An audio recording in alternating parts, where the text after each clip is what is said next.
有人巴结玉央了。汇款单就在魏向东的办公桌子上，魏向东一言不发，玉央也一言不发。玉央望着桌子上的汇款单，心里突然就是一阵冷笑，明白了，反而平静下来了，知道了魏向东的心思。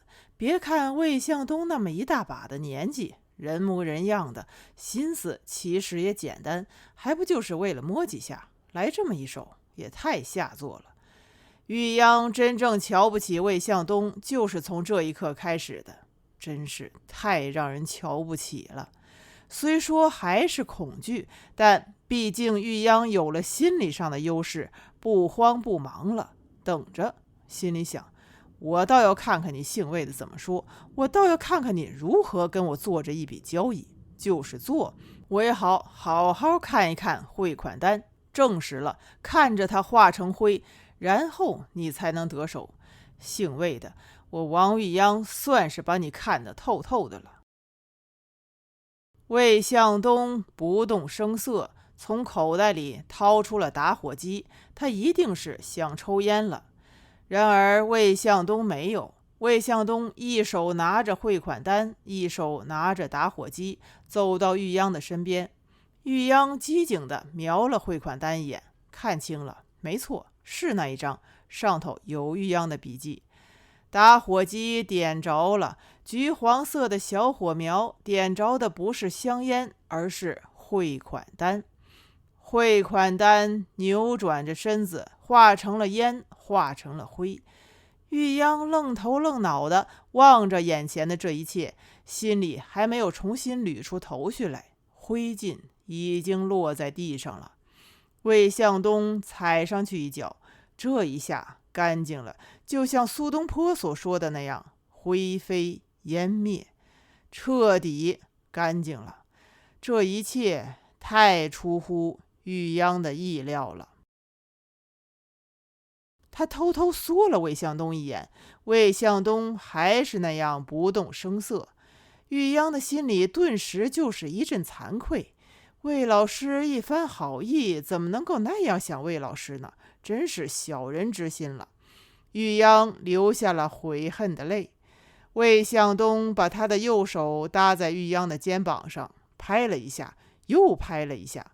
这一来，玉央就更惭愧了，双手捂住了自己的脸。突然听见咕咚一声，就在自己的身边。玉央睁开眼，吃惊地发现魏向东老师已经跪在地上了。魏老师仰着脸哭了，无声却一脸的泪。魏老师哭得相当的丑，嘴巴张着，两只手也在半空张着。魏向东的膝盖在地上向前走了2步，一把抱紧了玉央的小腿。玉央，这一次玉央真是吓坏了，几乎被吓傻了。玉央，帮帮我！玉央，快帮帮我！玉央心一软，腿也软了，一屁股瘫在了地上，脱口说：魏老师，别这样，我求求你，你想摸哪里你就摸哪里。玉央没有想到自己会出那么多的血，照理说不该，哪里来的这么多的血的呢？鲜血染红了整整一条毛巾，虽说有点疼，到底还是止住了。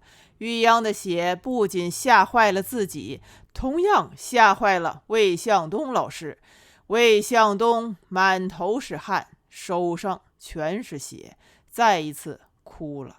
但是魏向东把玉央丢在了一边，似乎只对手上的鲜血感兴趣，似乎只有手上的鲜血才是玉央。他一边流泪，一边对着自己的手指说：玉央，玉央啊，玉央，玉央啊！他不停地呼唤，都有点感动人心了。玉央，玉央啊，玉央，玉央啊！玉央做了一夜的梦，是一个噩梦，被一大群的蛇围住了。蛇多得数不过来，像一筐又一筐的面条，它们摞在一起，搅和在一起，纠缠在一起，黏糊糊的，不停地蠕动，汹涌澎湃的翻涌，支溜支溜的乱拱。最要命的是，玉央居然没有穿衣服，那些蛇贴在玉央的肌肤上，滑过去了，冰一样凉飕飕的。玉央想跑，却迈不开步子，必须借助手的力量才能够往前挪动一小步。但是玉央毕竟在跑，全校所有的师生都在给他加油。高音喇叭响了，高声喊道：玉央，玉央啊，玉央，玉央啊！玉央就那么拼了命地跑，一直跑到10000米的终点线。玉央自己也觉得奇怪，没有穿衣服，怎么自己一点也不害臊的呢？怎么就那么不要脸的呢？高音喇叭又一次响了，有人在高音喇叭里讲话。玉央听出来了，是魏向东。魏向东一手挥舞着红旗，一手拿着麦克风，大声说：请大家注意了，大家看看，玉央是穿衣服的。我强调一遍，玉央是穿衣服的，他没有偷20块钱，不是他偷的。这一下，玉央终于放心了，有魏向东在，即使玉央没穿衣服也是不要紧的，只要魏向东宣布一下，宣布了就等于穿上了。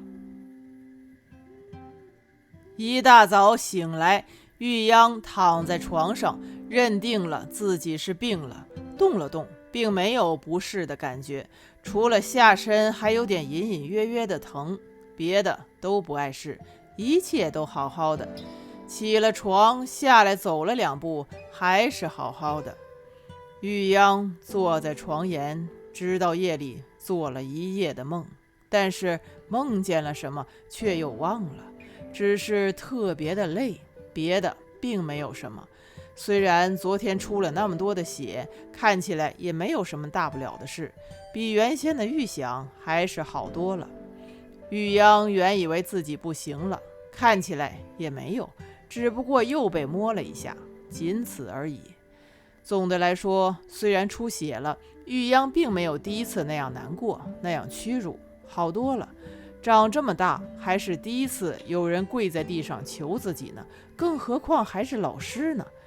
有了这一次，往后就不是玉央巴结他了，轮到他巴结我玉央了。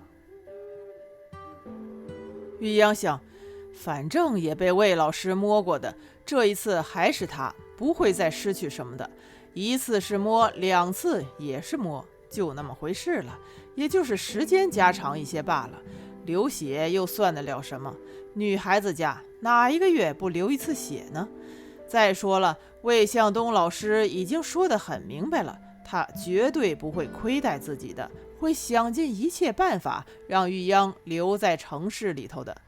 虽说还是一场交易，但是这是个大交易，划得来，并不亏。魏老师都那样了，人还是要有一点良心的。就是太难受了，说疼也不是，说舒服也不是，就是太难受了。要是能喊出来就好多了。